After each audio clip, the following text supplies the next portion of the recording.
Sa likod ng mga paglabag sa batas at iba't ibang krimen na laman ng balita, ano nga ba ang kinahahantungan ng mga sangkot at may sala? Samahan niyo ako ngayong Sabado. Ang mga maling gawi, ating sisilipin. Mga batas at panuntunan, ating susuriin. Tatalakayin ang mga karampatang multa at parusa.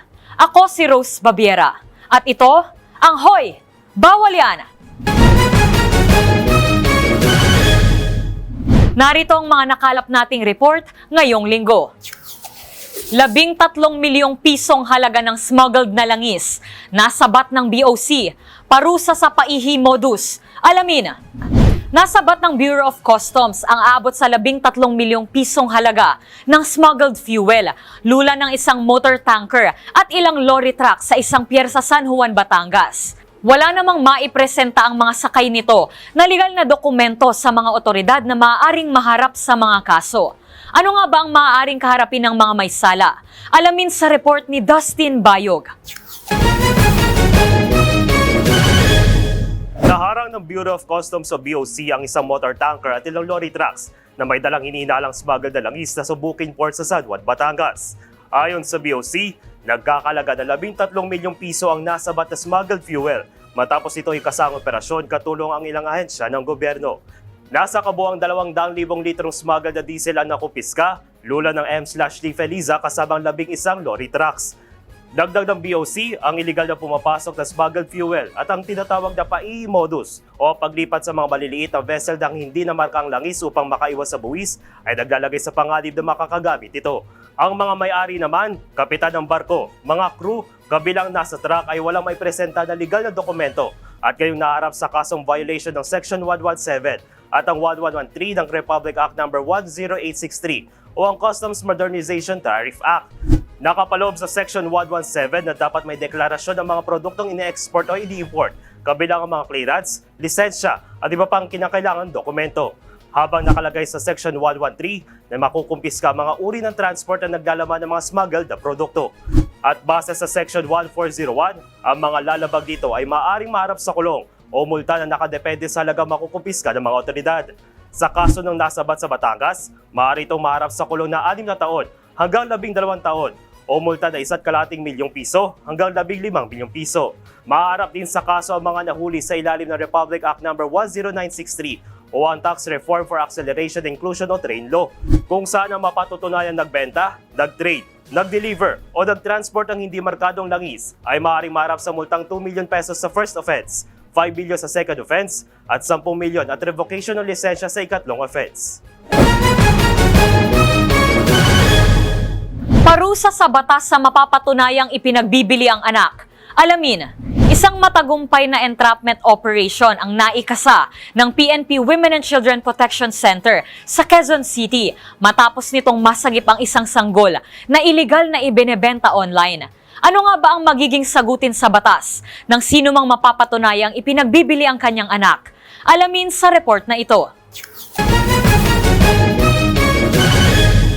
Arestado ang isang babae na sangkot sa ilegal na pagbebenta ng 11-day-old na sanggol sa isinagawang entrapment and rescue operation ng Philippine National Police Women and Children Protection Center sa Quezon City.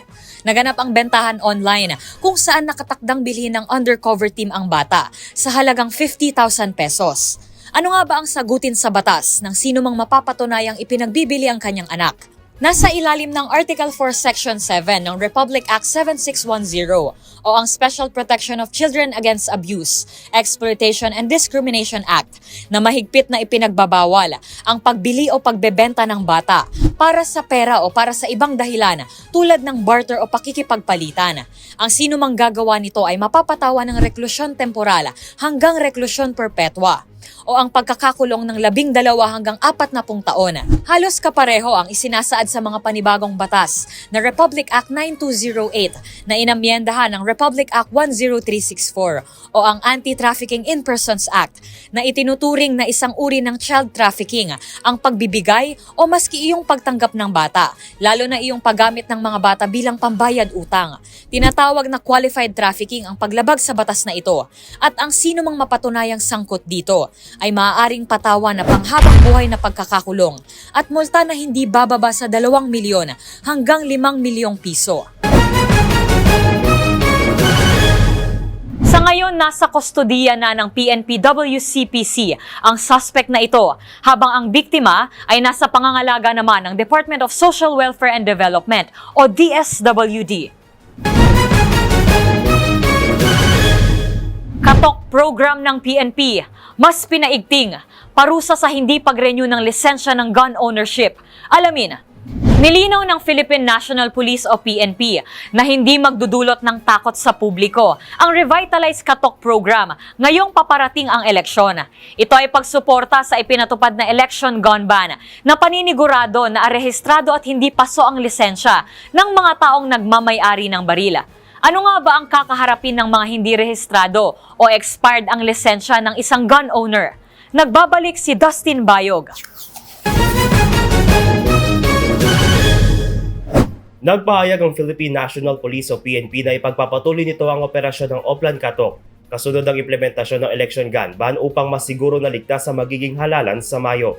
Ayon kay PNP Chief at Police General Roman Francisco Marbil, tatawagin na itong Revitalize Katok program na layong bisitahin ng tahanan ng gun owners at ipalalang pag-renew ng kanilang lisensya at registration ng kanilang baril.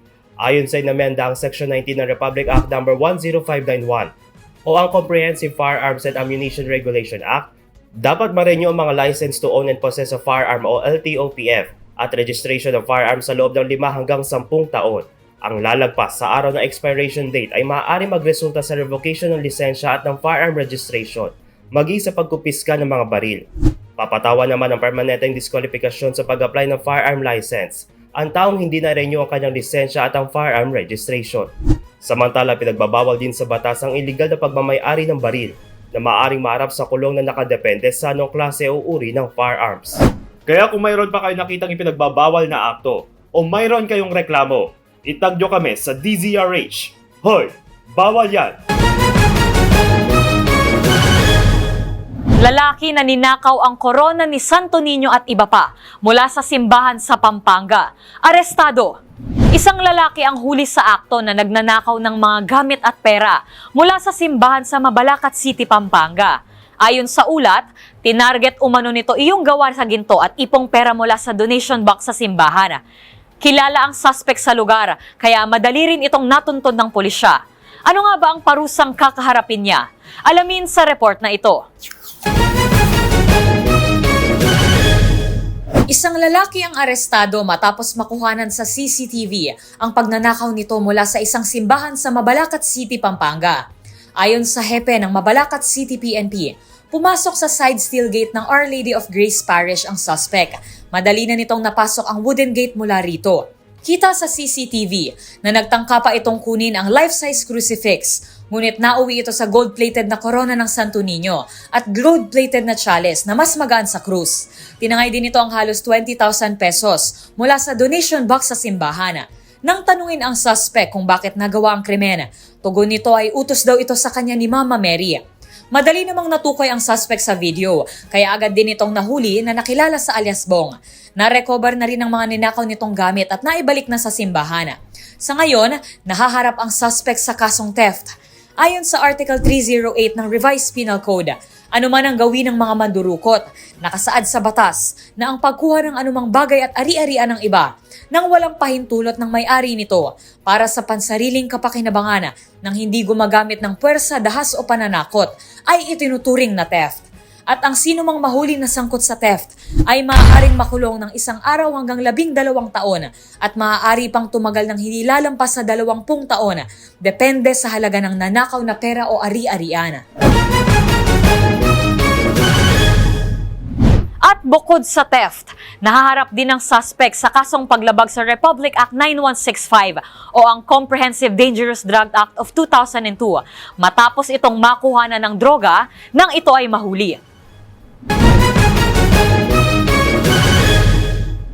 6 na mangingisdang gumagamit ng kompresor. Nahuli, ilan pang ipinagbabawal sa pangingisda. Alamin, nahuli ang 6 na mangingisda sa San Antonio, Northern Samar dahil sa paggamit ng ipinagbabawal na kompresor bilang paraan ng pangingisda.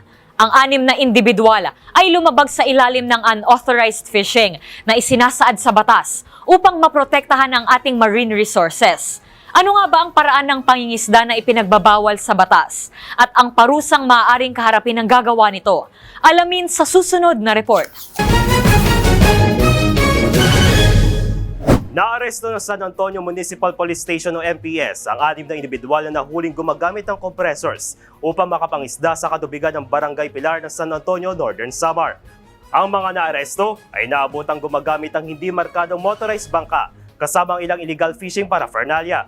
Bawal yan sa batas na nakapaloob sa Republic Act No. 10654 o ang Amended Philippine Fisheries Code of 1998. Ayon sa Section 86 o ang unauthorized fishing, ipinagbabawal ang pangingisda kung wala itong kaukulang lisensya o permit mula sa Kagawaran ng Agrikultura at ng Local Government Unit o LGU. Kaugnay nito, nakalagay naman sa Section 92 ang pagbabawal ng paggamit ng explosives tulad ng dinamita at nakalalason na kabikal bilang paraan ng pangingisda. Maaaring maharap ang lalabag dito sa pagkumpiska sa mga nahuling laban dagat at pagpataw sa multa na 5 beses sa halaga ng nahuli. O hindi naman multang 30,000 para sa municipal fishing, 300,000 ang para sa small-scale commercial fishing, habang 1.2 milyong piso ang para sa medium scale at 3 milyong piso naman ang para sa large scale. Ang multang ipapataw ay nakadepende sa kung ano ang mas mataas talaga sa nabanggit na maaaring karapin ng lumabag. Maaring marap naman sa kulong na 6 na buwan at multang 5,000 piso ang sinumang mahuling gumagamit ng electrofishing devices. Samantala ilan din sa pinagbabawal ang unreported fishing at unregulated fishing, poaching, maging ang paggamit ng fine mesh net. Pagawaan ng peking PWD ID sa Santa Cruz, Maynila. Ni-raid, sagutin sa batas ng 3 arestado. Alamin. Sinalakay ng mga operatiba ng pulisya ang pagawaan ng peking persons with disability IDs sa Santa Cruz sa Maynila. 3 ang kalaboso na nahulihan din ng iba't ibang paraphernalia sa pamemeke ng naturang dokumento. Ang mga sagutin sa batas ng mga suspect, panoorin sa report na ito. Ginalugad ng Manila Police District ang nagmamanufacture at nagbebenta ng peking ID ng mga person with disabilities o PWD sa Barangay 310 Quezon Boulevard, Santa Cruz, Manila. Ayon kay Police Lieutenant Colonel John Giage, hepe ng Manila Police District Intelligence Division, nahuli ang 3 suspect sa ikinasang entrapment operation ng MPD DID Tracker Team, kung saan na-recover nila ang ilang pinalsipikang PWD ID, computer set printer at iba pang gamit sa paggawa ng peking dokumento. 200 hanggang 500 piso ang benta ng peking PWD bawat isa. Dito, kopyang-kopya ang pirma ni Mayora Honey Lacuna. Maharap sa reklamong falsification of public documents o paglabag sa Article 171 ng Revised Penal Code ang mga suspect para sa pamemeke ng mga nasabing dokumento. Maaari silang patawan ng prisyon mayor o pagkakakulong ng 6 hanggang 12 taon at multa na hindi lalampas sa 5,000 piso. May paglabag din sa Article 176 para sa paggawa, pag-iingat at pagpapakalat nito at maaaring patawan ng karagdagang parusa na presyon koreksyonal o pagkakakulong na 6 na taon at multa na 10,000 piso. Sa ngayon, patuloy na nananawagan ang mga negosyante na paigtingin ng gobyerno ang verification methods para may pagkakataon ang mga business owner na suriin kung ang mga ID ay valid na ipinapakita ng customer ay inilabas mismo ng lokal na pamahalaan. Parusa sa mga driver na nagpapasabit ng pasahero sa kanilang sasakyan. Alamin, ang pagsabit sa jeep ay hindi lamang delikado kundi hindi ilegal. Mahigpit itong ipinagbabawal ng Land Transportation Office o LTO. Ano nga ba ang parusa sa mga mahuhuling may mga sabit na pasahero? Tutukan sa report na ito. Para iwas late sa eskwela o trabaho, o minsan para makauwi agad, isa sa mga opsyon ng mga commuter ay ang pagsabit sa jeep. Sa kasagsagan kasi ng panakanakang ulan na sinamahan pa ng mabigat na daloy ng trapiko, marami ang hindi naalintana ang disgrasya, makabiyahe lamang. Ang gawaing ito, bagamat convenient, ay hindi pinahihintulutan ng kinauukulan. Ito ay paglabag sa Joint Administrative Order No. 2014-01 ng Land Transportation Office sa ilalim ng Violations of Traffic Rules and Regulations. Ayon dito, hindi dapat pahintulutan ng driver ng anumang uri ng sasakyan na sumabit ang kanyang pasahero sa anumang bahagi nito habang ito ay umaandar. Ang driver na mahuling may sabit na pasahero ay maaaring patawan ng multa na 1,000 piso. Parusa sa overspeeding. Alamin na. At kaugnay ng mga inisyatibo ng pamahalaan sa ligtas na pagmamaneho, tulad na lamang ng Make Marilake Safe Again, patuloy ang pabatid ng mga otoridad sa mga simpleng paalala para maging ligtas ang pagliko sa korbada. Dapat ay mag-slow down ang mga motorista. Pero paano naman kung pasaway ang motorista at nag-overspeed ito? Ano nga ba ang karampatang parusa para sa kanya? Heto, alamin sa report na ito. Dahil isa ang pagpapatakbo ng mabilis sa nagiging dahilan ng pagsemplang ng isang motor, dapat ay laging tandaan na mayroong itinakdang espesipikong speed limit na nakasaad sa Republic Act No. 4136 o Land Transportation and Traffic Code para sa mga motor, sasakyan, truck at mga bus. Para sa open country roads, ang takbo ay dapat nasa 80 km per hour ng mga motor. Kung nasa boulevard naman na walang mga blind corner, 40 km per hour lamang dapat ang bilis ng takbo. Kapag naman nasa kalsada o daan na may mga traffic lights, nasa 30 km per hour dapat ang takbo ng motor. At kung nasa mga crowded na daan, papalapit sa intersection sa blind corners o nasa school zone, nasa 20 kilometers lang dapat ang bilis ng takbo mo. Kung ikaw ay nag-overspeed at nilampasan mo ang mga nabanggit na speed limit, narito ang babayaran mong multa ayon sa Land Transportation Office. 2,000 piso para sa first offense. 3,000 piso at suspensyon ng lisensya ng hindi bababa sa 3 buwan sa second offense. 10,000 piso at 6 months suspension ng lisensya sa third offense. At sa fourth offense ay pagsasawalang bisa o revocation ng iyong lisensya. At yan ang mga nakalap nating report ngayong linggo. Sa programang ito, mas palalakasin natin ang boses ng batas. Kaya kung mayroon pa kayong nakitang ipinagbabawal na akto, o kaya naman ay mayroon kayong reklamo, itag nyo kami sa DZRH. Hoy! Bawal yan! Muli ito si Rose Babiera. Una sa Pilipinas, una sa Pilipino. Kung mayroon pa kayong nahuling ipinagbabawal na akto, o kaya naman ay mayroon kayong reklamo, itag nyo kami sa DZRH. Hoy! Bawal yan!